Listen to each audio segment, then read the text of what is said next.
Oi, gente, comunidade Paz e Bem, comunidade 247, duas comunidades amigas e irmãs, não é? Ambas com o mesmo recorte, um Brasil plural e de paz, uma espiritualidade plural e de paz. Essa é a nossa jornada, este é o nosso caminho, e atendendo a ordem expressa do presidente Lula, porque o pedido do presidente Lula para nós é uma ordem, nós vamos continuar hoje neste caminho de mergulho na história do povo brasileiro, que é o curso Retalhos da Nossa História. 7º encontro hoje sobre um período particular do período da colonização, do período da colônia, o Brasil holandês. Conosco, como toda segunda-feira, o professor Pedro Lima Vasconcelos. Pedro, boa tarde, você tá bom? Boa tarde, Mauro. Tudo bem? Tudo bem com você? Tudo bem com a comunidade? Boa tarde para todo mundo que nos acompanha. Uma alegria. Estou abrindo aqui o nosso ao vivo, com alguma dificuldade, porque às vezes eu me atrapalho, e para saudar o nosso povo que está chegando. Pedro, uma boa novidade. Com a generosidade extrema do presidente Lula, nós já passamos de 16 mil inscritos e inscritas no canal aqui. Neste momento, 16.435 inscritos e inscritas. Então, você que está assistindo o nosso curso Retalhos da Nossa História, o curso do presidente Lula, o nosso curso da história do povo brasileiro, inscreva-se no canal Paz e Bem. Se você tiver condição, tiver possibilidade, não deixe de se tornar uma assinante solidária no canal Paz e Bem, para que aos poucos a gente vá dotando o canal de mais estrutura para poder ampliar ainda mais a nossa programação. É nosso desejo. Quem sabe um dia a gente não vai ter programação todos os dias, a programação matinal e uma programação vespertina, como acontece já alguns dias da semana. Quero saudar quem está chegando. O Jorge Luiz Fernandes Barreto está aqui. A Carla, a nossa Carla, protagonista fundamental aqui do canal Paz e Bem. A Josi Negreiros, lá, nossa amiga de Porto Alegre. A Cirlei Maria Zanin. A Josi está dizendo assim: quero saber a verdade verdadeira dos holandeses no Brasil. Pedro, ó a responsabilidade. O reverendo Eduardo Henrique, claro, como sempre com a gente, uma alegria muito grande. Antônio Inácio Greco, de Santos, aqui pertinho. A Josi aqui me lembrando, não esquece aqui, o Eduardo Henrique e a Carla Pavão estão aqui na roda, de fato, eu já falei deles. Então, sim. A Anne Walsh, também uma aluna assídua sua, dizendo boa tarde, classe, boa tarde, colegas, boa tarde, ex-presidente Lula, querido para sempre. Pascoal Felipe dos Santos, Luciana Ribeiro, o pessoal dos músicos associados de Brasília, Valéria Torres, Sandra Altava, Neda Barbosa, de Campo Grande, Mato Grosso do Sul, Oscar Felipe dos Santos, de Osasco, o Clécio, super protagonista, muito fundamental protagonista da TV 247, aqui com a gente, a Silvana Zanello Gorian, de Vitória, no Espírito Santo, Maria Sueli, Gisele Araújo dos Santos, Júlio Gerosa, grande amigo. Um dia Júlio vai vir falar aqui para nós. Então, estamos preparando. Ele vai vir aqui conversar com a gente um dia desses. José Guimarães, Desesperar Jamais, a Jaissa Lima Santana, amiga de sempre, Malu Mentem, Gisele Araújo dos Santos, Maria Cláudia Junqueira, outra aluna assídua, o Nóbrega Jás, o Antônio Nóbrega, de Ji Paraná, em Roraima, a Rita Estaquera, a Lenita Quântica, muita gente mesmo.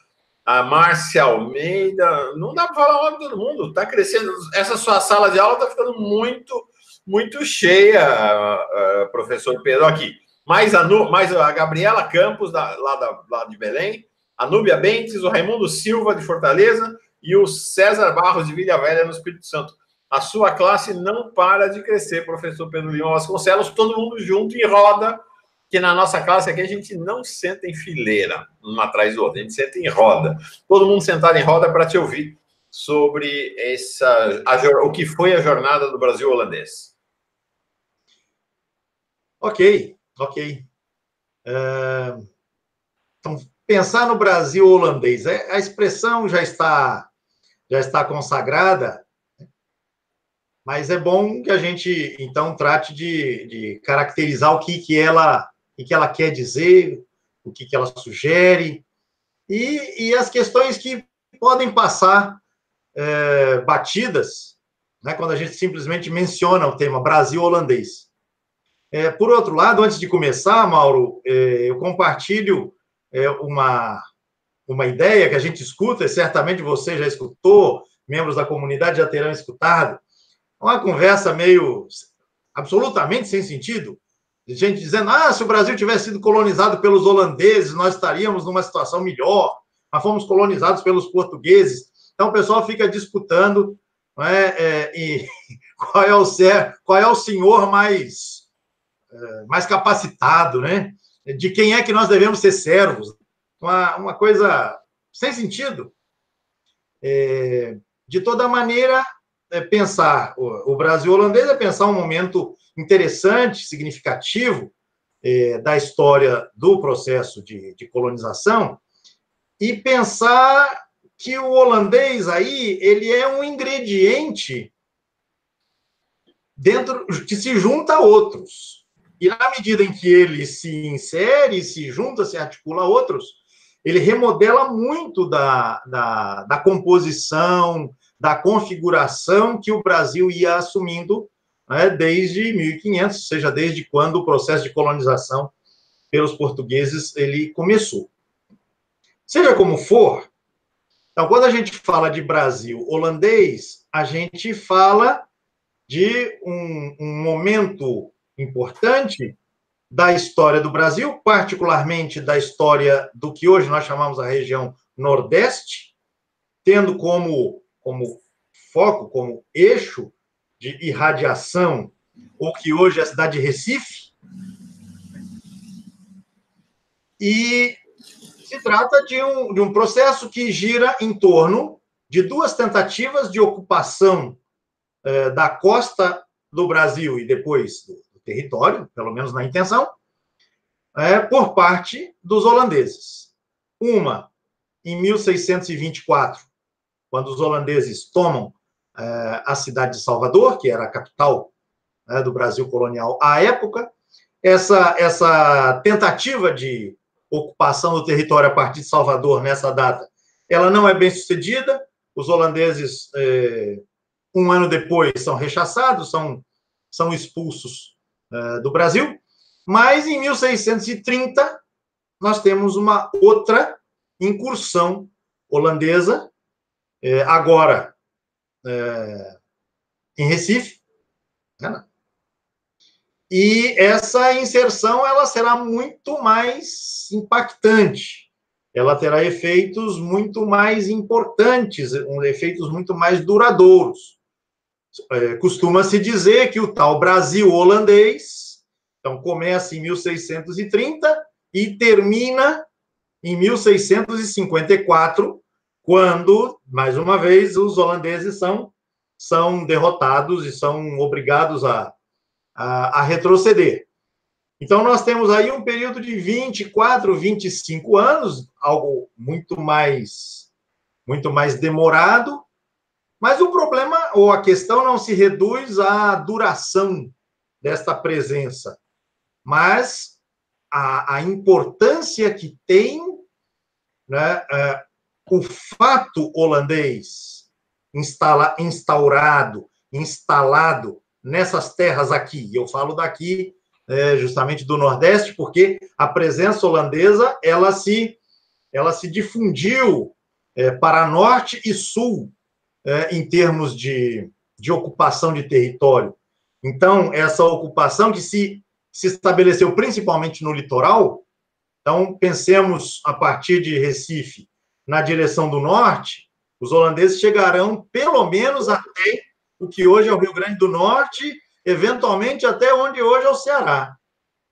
E, ao sul, avançam pelo que hoje é o estado de Alagoas, que é o estado de Sergipe, e, eventualmente, avançando ainda para dentro do que hoje é o estado da Bahia. Então, a gente tem uma ocupação de uma longa faixa territorial, né, do que hoje a gente chama a Zona da Mata, né, que é a grande produtora de açúcar.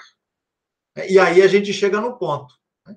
Os holandeses vêm para cá porque o açúcar é o elemento de atração. O açúcar é o que enche os olhos, atrai interesses de várias companhias, de várias empresas, de vários estados, né, nações. Por quê? Porque esta era a grande riqueza. Hoje a gente chama de commodity. O açúcar era extremamente valorizado. Se a gente pensa, como já falamos em encontros anteriores, né, que o Brasil entra na roda da globalização, do comércio internacional, justamente pela porta dos fundos, né, fornecendo açúcar para adoçar as bocas dos europeus, né, essas bocas adocicadas terão os olhos voltados, uma volúpia muito grande para esses territórios de onde vem essa mercadoria tão desejada, tão cobiçada. Então, a chegada dos holandeses acontece nesse momento em que o açúcar é o grande elemento que viabiliza a colonização e o ingresso desses territórios recém-ocupados por europeus dentro dessa dinâmica do mercado internacional.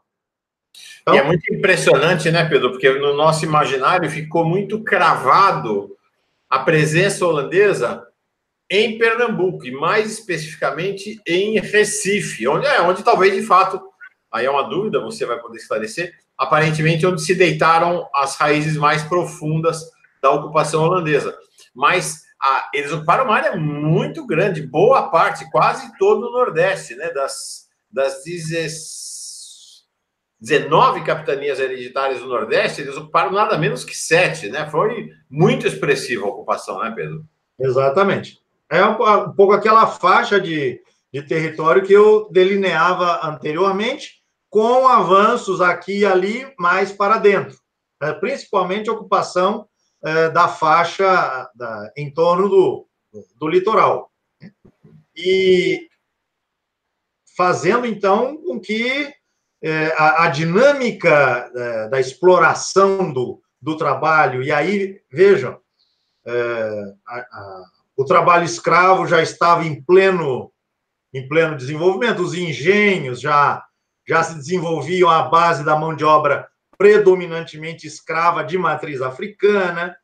Então, a chegada do componente holandês, ele vem complicar este cenário que, por si só, já era tenso, já era explosivo, né? Nos encontros que tivemos sobre Palmares, essas questões já foram aparecendo. A chegada dos holandeses só põe lenha na fogueira.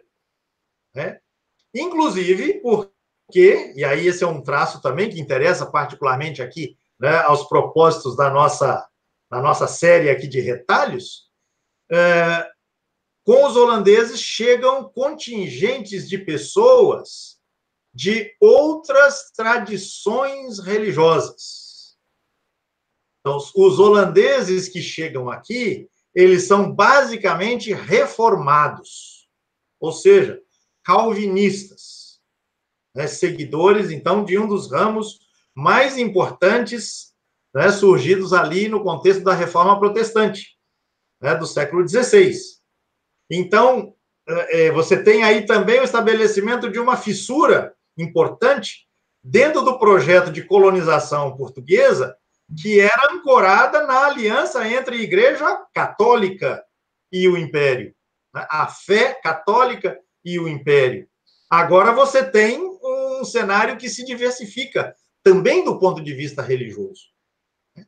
Junto com estes contingentes reformados, chegam também, principalmente a Recife, mas não só, chegam também judeus. E aí é bom observar, não que judeus já não existissem aqui no Brasil, porque ao longo do século XVI, boa parte das pessoas que vieram de Portugal para o Brasil eram de origem judaica. Nós estamos estamos vivendo o rescaldo dos processos de perseguição aos judeus na Península Ibérica, tanto Portugal quanto Espanha.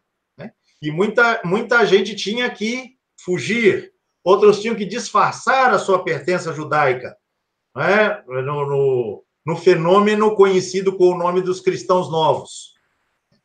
Mas agora, com a chegada dos holandeses e o estabelecimento do governo holandês, né, especialmente na figura conhecida, né, de Maurício de Nassau, os judeus podem expressar com liberdade a sua fé. Eles chegam a construir sinagogas, e eu falo no plural, porque hoje é conhecida, né, a sinagoga que foi construída na rua, que sugestivamente leva o nome de Rua dos Judeus, no centro histórico de Recife. Quem conhece Recife, quem vai visitar Recife e vai ao centro histórico, inevitavelmente tem que visitar essa Rua dos Judeus e conhecer lá a sinagoga, né, que foi descoberta, foi restaurada, né, e é uma visita que vale a pena ser feita. É uma reconstrução, mas como virou um ícone, né, da ocupação, da presença judaica nas Américas, né, o fato de que esta sinagoga foi desta sinagoga que partiu uma expedição de judeus para fundar a primeira sinagoga em Nova York, né? Exatamente. E vejo como aí há coisas interessantes, né? Depois que os holandeses foram, então, expulsos, boa parte dos judeus teve de ir embora, não todo mundo. Isso é um detalhe aí também importante. Nesse sentido, eu recomendo que vejam um documentário que eu passei para você, Mauro, como indicação aí, né, para aprofundamento da nossa temática, A Estrela Oculta do Sertão, sobre a sobrevivência, a permanência de práticas de matriz judaica no sertão brasileiro, até hoje. Até hoje. Um documentário extremamente interessante. Nós temos um profeta, protagonista aqui do Paz e Bem, protagonista com muita dificuldade, porque ele vive aí pelo sertão, especialmente ali pelo sertão do Seridó, no Rio Grande do Norte, mas é um grande profeta brasileiro, que é o Urbano Medeiros. O Urbano Medeiros é um judeu marrano, né? Ele tem orgulho da origem judaica dele, e ele estava lá encravado no interior do Rio Grande do Norte. O reverendo Eduardo Henrique, que mora lá no Recife, está aqui dizendo que a Rua dos Judeus foi depois rebatizada como Rua do Bom Jesus. Exatamente. O que os judeus, né? Esmaga o cristianismo em cima dos judeus, né? Não, e a sinagoga foi convertida em casa de prostituição. Então, essas transformações, essas mutações altamente significativas, né, que dão conta de toda uma conflitividade, né, envolvida tanto na presença holandesa, com essa, vamos chamar assim, relativa liberdade ou autonomia religiosa que ela acabava por garantir, né, no tecido urbano de Recife, né, mas alguma coisa que, assim que é possível, assim que os ventos se modificam, assim que os ventos se alteram, né, é radicalmente, né, mudado. Então, a rua tem o nome alterado e o espaço, que antes era o espaço, né, da comunidade judaica, da reunião da comunidade judaica, esse espaço é convertido num prostíbulo. Né? Nada é por acaso aí, obviamente. Né? Então, pensar o Brasil holandês é pensar esse feixe de relações, né, muito dinâmicas, ao mesmo tempo conflitivas, né, tensas. E eu gosto sempre de pensar no Brasil holandês assim, Mauro. Você tem ali em Recife, então, católicos, protestantes, calvinistas, basicamente, judeus, engenhos, senhores portugueses, senhores holandeses, de outras origens também. E na Serra, Palmares olhava. O povo de Palmares olhava lá de cima. Porque Palmares é parte dessa configuração. Palmares tem a sua parte importante da sua trajetória, a parte central da sua trajetória, em termos cronológicos, coincide exatamente com o tempo da presença holandesa aqui. Então, é um cenário extremamente interessante, que permite que nós quebremos essa sensação de monotonia no processo colonial. Os portugueses chegaram, sufocaram os indígenas, escravizaram africanos, estabeleceram a relação senhor-escravo, os engenhos funcionavam muito bem, o açúcar ia para abastecer a Europa, e assim fomos, depois vieram as Minas Gerais. Não, as coisas foram muito mais dinâmicas, muito mais interessantes e, obviamente, muito mais tensas também. Perdão. Do ponto de vista de Palmares, qual é a hipótese mais hoje consagrada? Porque, de fato, coincide com a estada dos holandeses e logo depois, estende-se um pouquinho além da estada dos holandeses, o apogeu de Palmares, O apogeu de Palmares coincide com a estada dos holandeses e ainda avança no seu apogeu mais alguns anos depois da saída deles. Este apogeu do quilombo de Palmares, ele deve-se à hipótese 1, vou te apresentar as duas, você me diz qual que é a mais consagrada hoje. Há uma benemerência dos holandeses, que então eram permissivos, permitiam, ou ao fato de que, como os holandeses estavam entretidos com a briga com os portugueses, isso abriu um espaço de respiro para que Palmares pudesse prosperar sem ser atacado. Eu ficaria mais com a sua segunda sugestão, no seguinte sentido: pelo menos do meu ponto de vista, da minha percepção, os holandeses chegam aqui por causa do açúcar. Os portugueses estão aqui já há um século e tanto. Eles já têm uma presença assentada no território brasileiro, ainda nas bordas, ainda como caranguejos, como dizia o Frei Vicente do Salvador. Mas eles já têm uma percepção do tamanho do Brasil e têm um horizonte de colonizar em larga escala esse imenso território. A mim me parece que a presença holandesa ela esteve muito mais atrelada ao interesse imediato pelo açúcar. Controlar a produção, a distribuição, a venda do açúcar. Isso me parece. De maneira que a ocupação holandesa, o fato de ela acontecer nas regiões produtoras do açúcar, isso mostra para mim que o interesse deles estava muito centrado nesse quesito.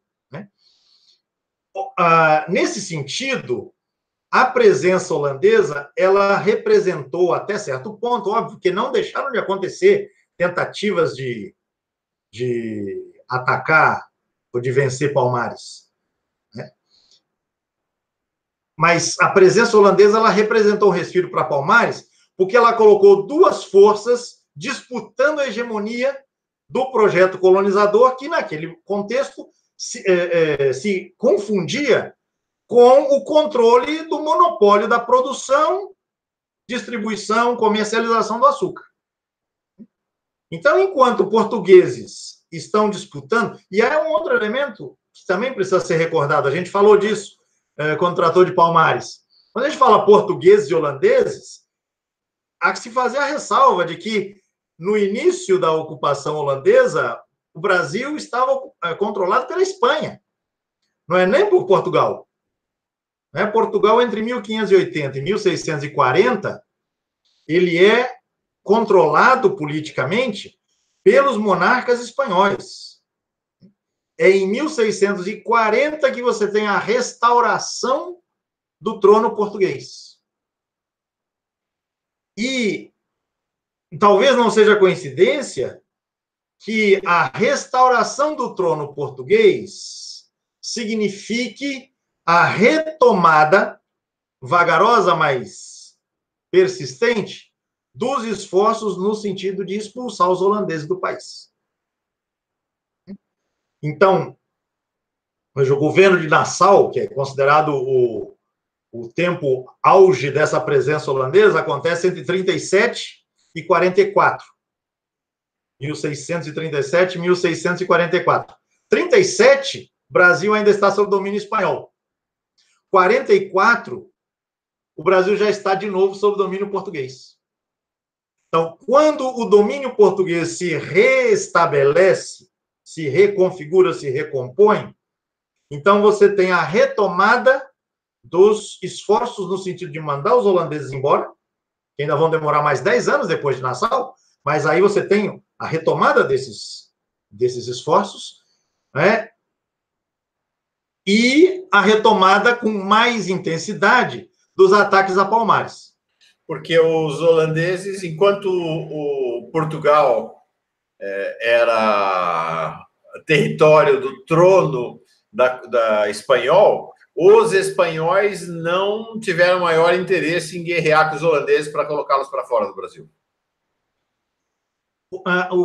Eu entendo que o problema da Espanha talvez fosse ligeiramente diferente. A Espanha tinha praticamente a América inteira para tomar conta. Nesse tempo em que o Brasil é controlado pela Espanha, pense, praticamente toda a América do Sul é de controle espanhol. A América Central, chegando até o México, também é de controle espanhol. A Espanha tem outras regiões também produtoras de açúcar. Ela controla.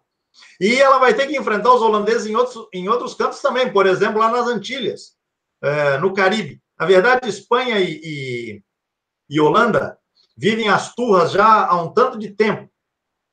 Mas o Império Espanhol é de uma grandeza em termos territoriais, eu estou dizendo, e de uma complexidade tão grande que não deu conta de focar uma atenção especial nesse recanto do seu vasto território. A importância relativa do Brasil para um império espanhol desse tamanho era muito menor do que a importância relativa do Brasil, que era o coração do Império Português, vamos chamar assim, né? Como dizia Vieira, a alma de Portugal é Pernambuco, né? Como a gente falava no encontro passado, né? A Espanha tem uma diversificação, né? Muito maior, tem outros espaços a explorar, o que exige também dela uma força de articulação, de administração, bélica, de burocracia, né? Muito maior do que aquilo que Portugal tinha que enfrentar. Agora, vamos, então, para deixar bem clara como as coisas eram, nem Holanda, nem Espanha e muito menos Portugal, nenhum desses impérios, nenhum desses potentados, nenhuma desses colonizadores tiveram um projeto de mudança do modo de produção do açúcar aqui no Brasil ou no resto da América. E todos eles se apoiaram no modo de produção escravista. Sim, e os holandeses, inclusive, se envolveram na ocupação de territórios africanos de onde vinham os escravos. Eles queriam não controlar apenas a produção do açúcar a partir do solo brasileiro ou do solo americano. Eles queriam controlar toda a cadeia produtiva, vamos chamar assim. Então, eles trataram de ocupar, por exemplo, territórios em Angola. Por quê? Porque de lá vinha a mão de obra que ia fazer os engenhos daqui funcionarem. Então, eles criaram a tal Companhia das Índias Ocidentais, justamente com o propósito de se adonarem de todo o processo envolvido na produção do açúcar num preço que fosse viável. Né? Esse é um elemento fundamental. Eu sempre fico admirado que essa engenharia toda, que além de ser complexa, né, extremamente exigente, era uma engenharia absolutamente cruel, né, por todas as razões que a gente sabe. Agora, tudo isso em vistas a quê? A que o açúcar produzido aqui fosse barato, para usar os termos de hoje, fosse competitivo. Né? E quando você quer colocar na praça, colocar no mercado um bem que seja competitivo, em geral, quem paga a conta é a mão de obra. Isso não é de hoje, né? Isso não é de hoje. Naqueles tempos era assim, e não havia leis trabalhistas, como agora estão tratando de fazer com que não exista também. Por quê? Porque o produto tem que ser competitivo. Para ser competitivo, né, a mão de obra ela paga a conta porque ela é vista como custo.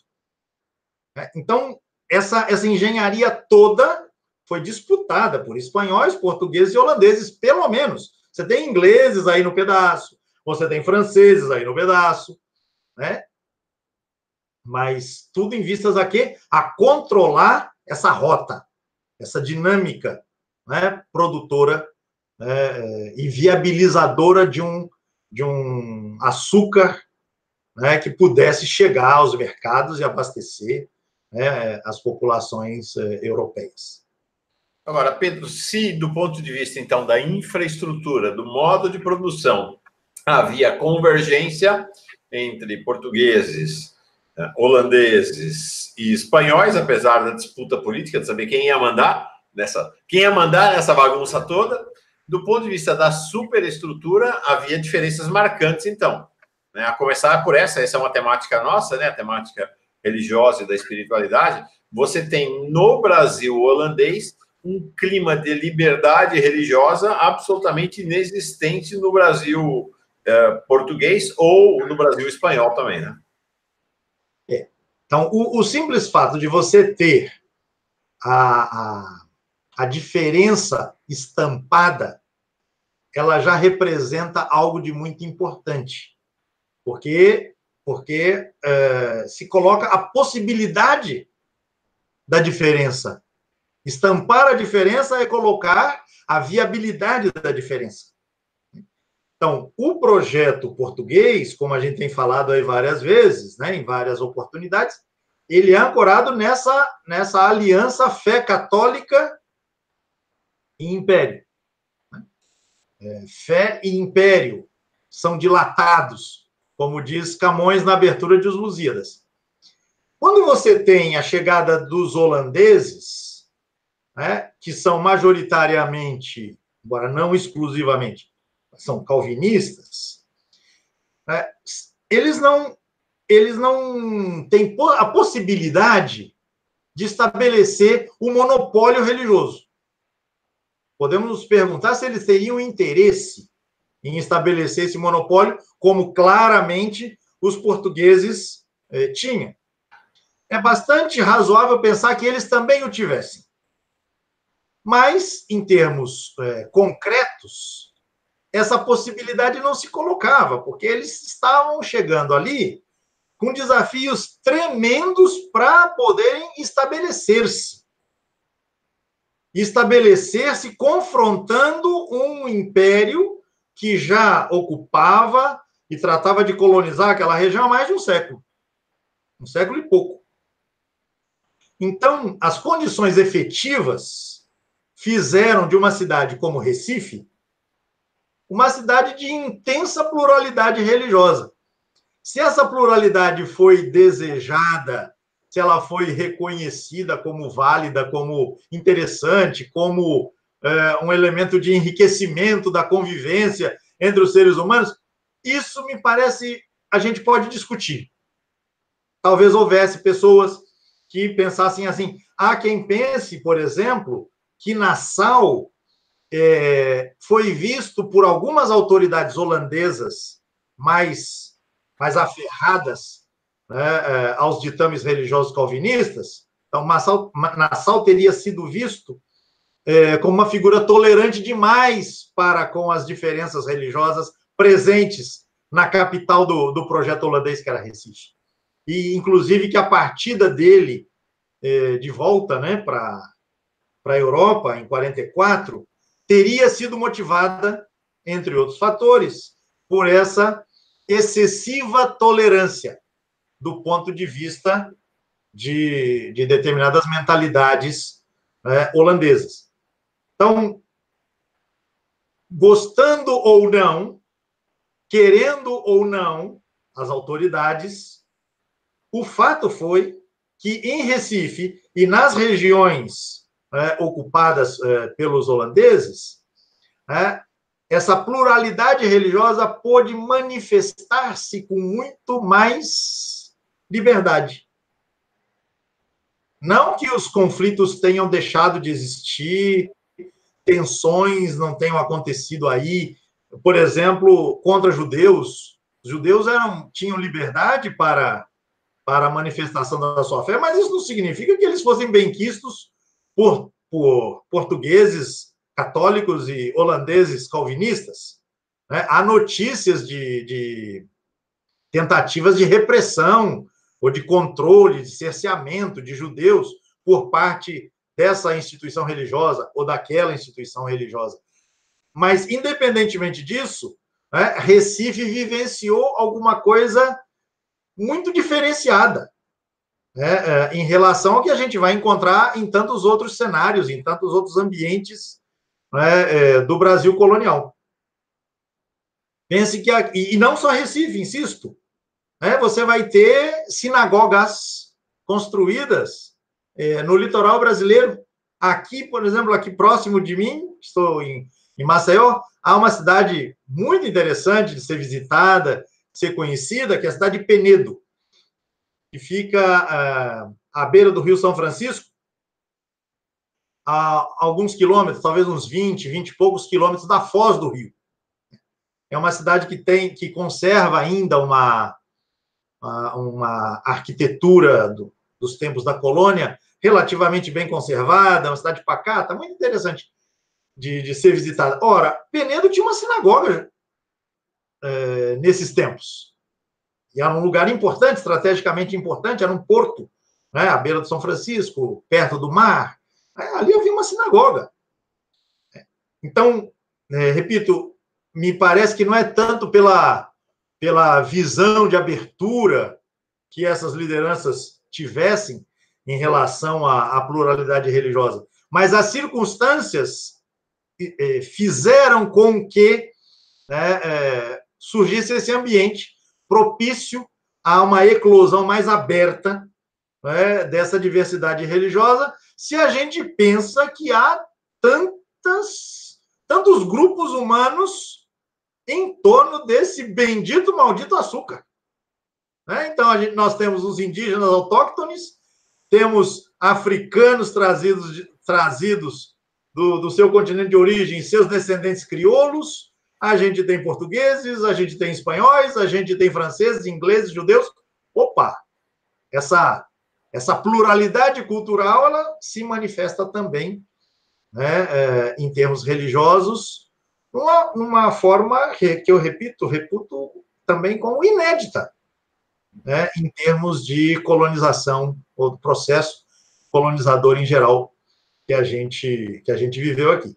Inclusive, Mauro, mais esse adendo para completar esse momento da minha fala, inclusive com direito a situações absolutamente improváveis e inesperadas, como a saga de um padre, e isso está contado de maneira magistral num livro daqueles que eu mencionei aí para nossas referências. É um livro do historiador que eu já citei em outros encontros, Ronaldo Weinfass, um livro chamado Traição. E é um livro que conta a saga de um padre jesuíta que, nessas andanças entre Brasil e Holanda, porque ele era brasileiro, se formou aqui, tornou-se padre aqui, missionário em Pernambuco, mas depois foi para a Holanda, nesses movimentos que envolviam né, a colônia e a metrópole, e ele se converte ao calvinismo. E forma uma família.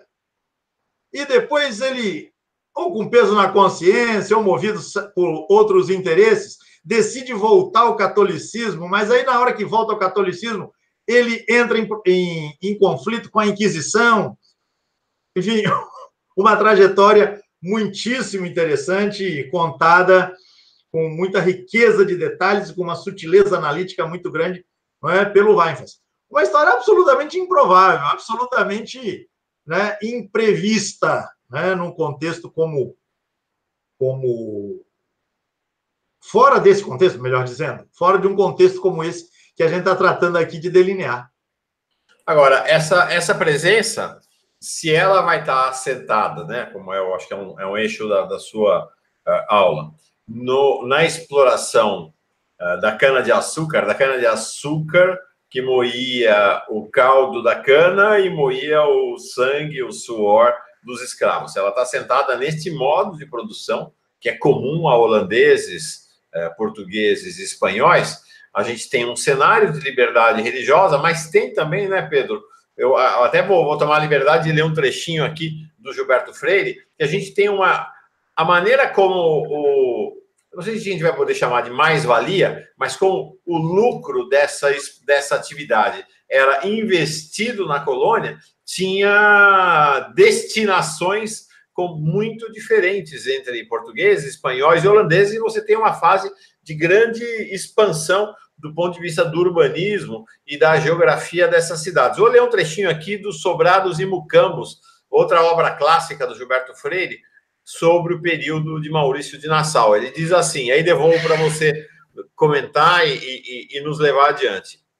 Com o domínio holandês e a presença no Brasil do conde Maurício de Nassau, o Recife, simples povoado de pescadores, em volta de uma igrejinha e com toda a sombra feudal e eclesiásticas de Olinda para Bafalo, se desenvolvera na melhor cidade da colônia e talvez do continente. Sobrados de 4 andares, palácio de reis, pontes, canais, jardim botânico, jardim zoológico, observatório, igrejas da religião de Calvino, sinagoga, muito judeu, estrangeiro das procedências as mais diversas, prostitutas, lojas, armazém, todas as condições para uma urbanização intensamente vertical.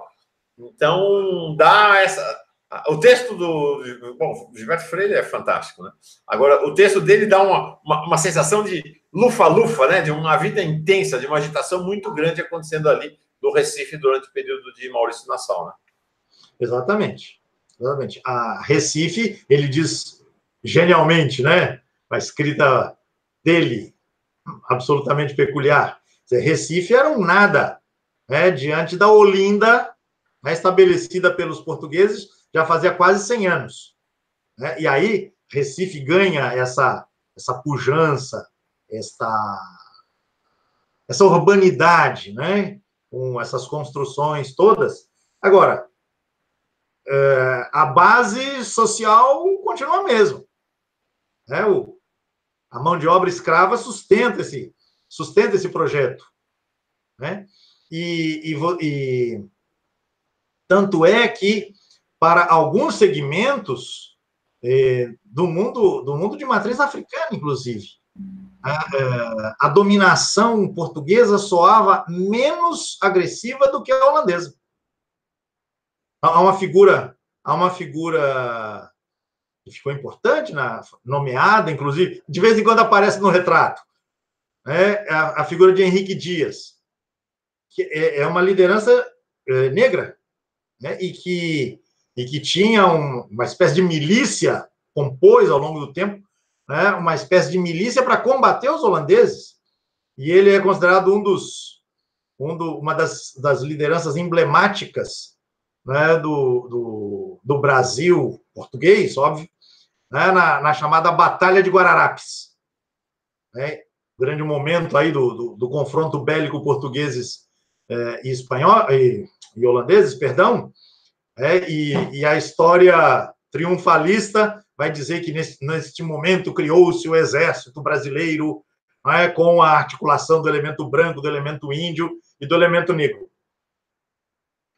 Então, você tinha segmentos oriundos da escravaria, né, que viam a dominação portuguesa como menos truculenta que a dominação holandesa.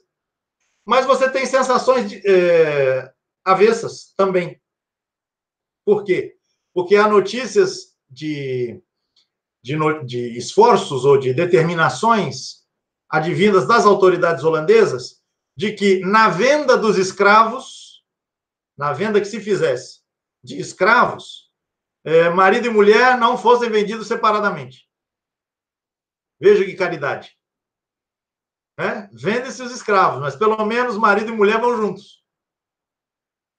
Então, havia entendimentos diferentes desde a senzala, né, sobre o que significava um Brasil dominado pelos holandeses ou um Brasil dominado pelos portugueses. Mas, em nenhum momento, essa estrutura, Casa Grande e senzala, para fazer eco ao grande clássico do Gilberto Freire, né, essa estrutura Casa Grande e senzala foi tocada. Ela não foi tocada. Ela pode ter sofrido abalos aqui e ali, em detalhes mais ou menos secundários, mas estruturalmente a lógica da produção que ia viabilizar o açúcar no mercado internacional permaneceu a mesma. Por isso que Palmares tem que ficar como um espectro ao fundo, para que nós não percamos de vista quando a gente se admira dessa novidade que efetivamente a presença holandesa representou. Mas Palmares está lá. Palmares precede os holandeses, contemporânea aos holandeses, e Palmares continua depois dos holandeses. Sem que a presença holandesa tenha representado um alívio, um arrefecimento das tensões dos conflitos, de forma alguma. Uma questão interessante, Pedro, no caso dos holandeses, a presença calvinista é absolutamente hegemônica, de fato, mas há uma presença forte também dos calvinistas no processo da invasão francesa no Rio de Janeiro, né? Uma parte expressiva da força teológico-ideológica francesa ali era composta por calvinistas. O que chama atenção é que o calvinismo acabou por não deitar raízes no Brasil, né?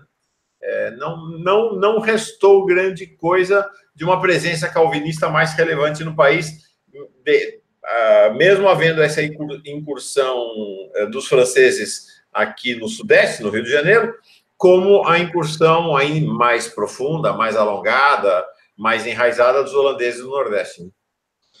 É verdade. Sobre calvinistas no Rio de Janeiro, nós tratamos naquele episódio sobre a Confederação dos Tamoios. A gente falava do primeiro culto protestante nas Américas, tendo acontecido no Rio de Janeiro, a confissão de fé que foi escrita também, né, no contexto dessa tentativa de implantação de uma França antártica aqui no Brasil. Agora, no caso da chegada dos calvinistas ao Brasil por essa via que estamos tratando hoje, é interessante pensar sobre uma série de elementos que eu também, devo dizer a você, fui tomando ciência deles mais recentemente, lendo, indo atrás de produções mais recentes, então, também da nossa historiografia, porque, vejam, o fato de serem calvinistas, ou seja, herdeiros da Reforma, fazia com que essas pessoas trouxessem elementos diferenciadores muito importantes. Um deles, fundamental, a presença da Bíblia. Esse pessoal chegou com a Bíblia aqui. E nós temos notícias, Mauro, de que mesmo depois que os holandeses foram expulsos, e definitivamente retornaram, então, em 1654, a presença calvinista ela permaneceu no Brasil ainda por um bom tempo. Há notícias de calvinistas no Brasil que serão processados pela Inquisição no século XVIII. Portanto, avançando, eventualmente, aí 100 anos depois de os holandeses terem saído daqui.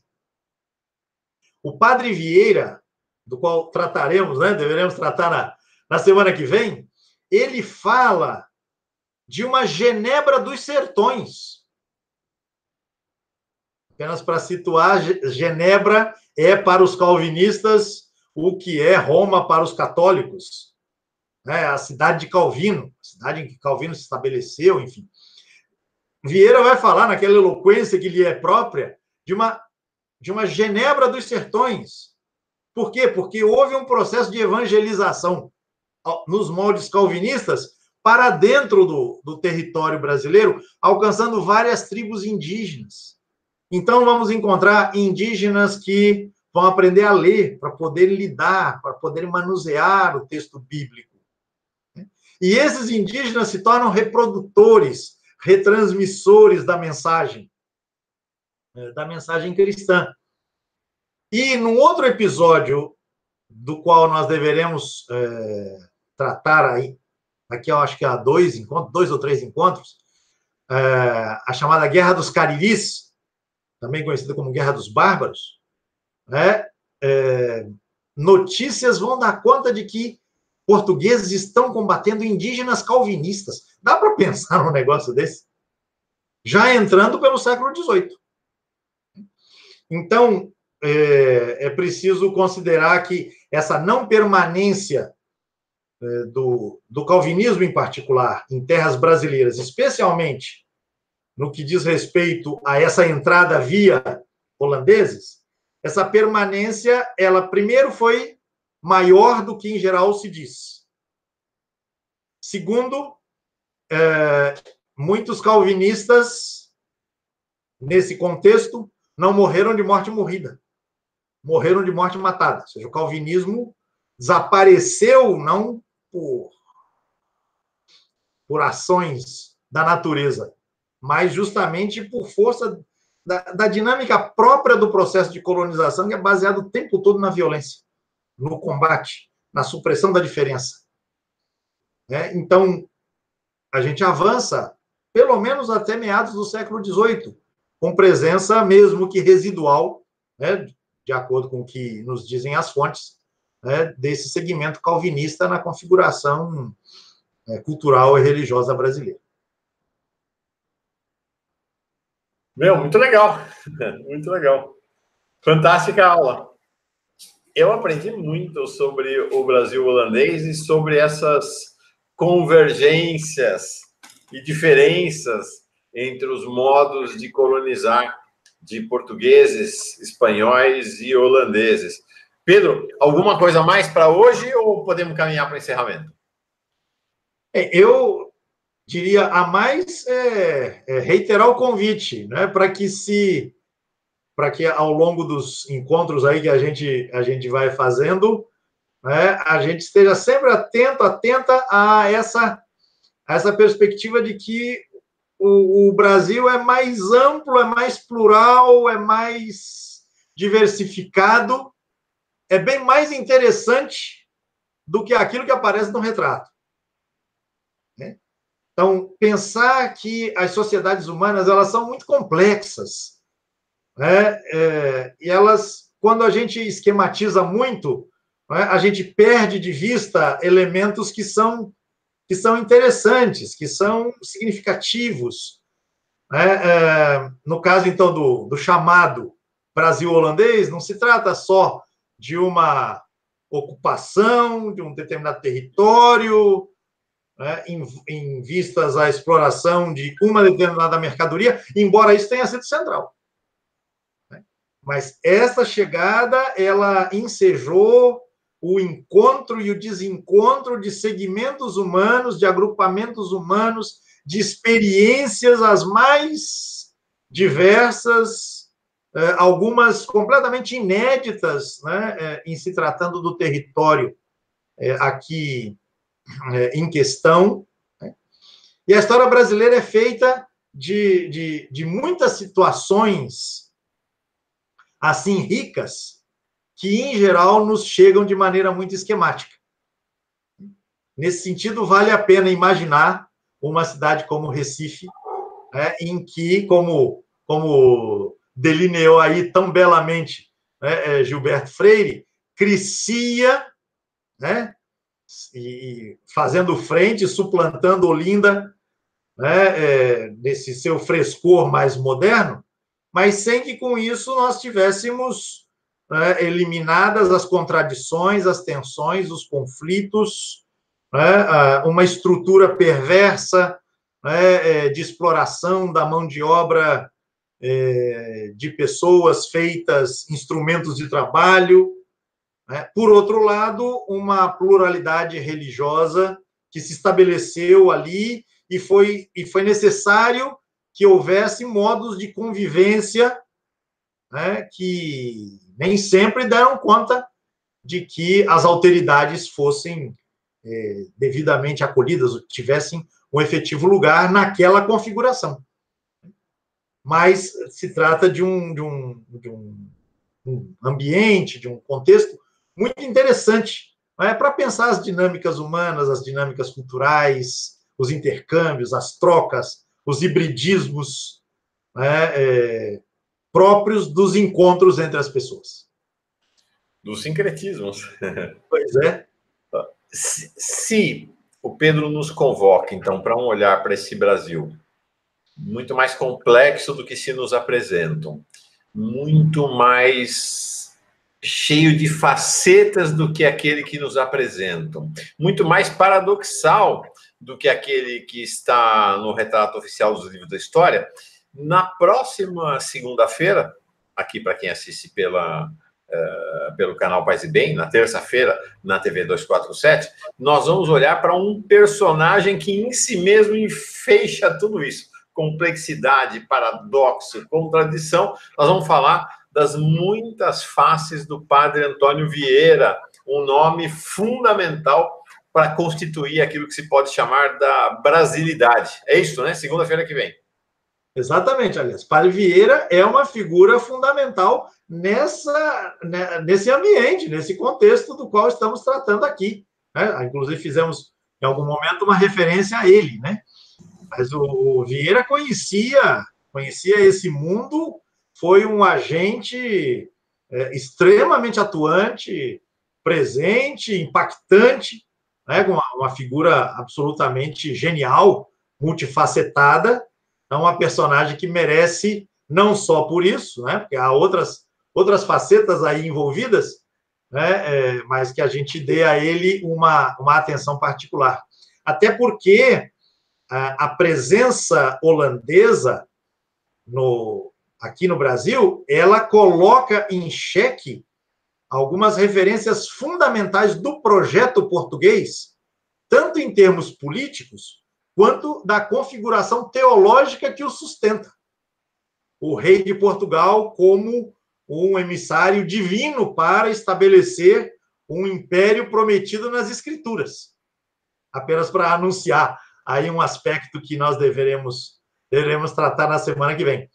Então, o tema Vieira se soma, se articula, se mistura, né, se enfecha com o tema de hoje e mesmo os dois encontros que nós consagramos aí nas semanas passadas ao tema de Palmares. Hoje, então, nós mergulhamos nos mares do Brasil holandês, andamos pelos canaviais do Brasil holandês. Na semana que vem, nós vamos folhear e vamos nos aprofundar na leitura das páginas do padre Antônio Vieira e na escuta dos seus fantásticos e antológicos sermões.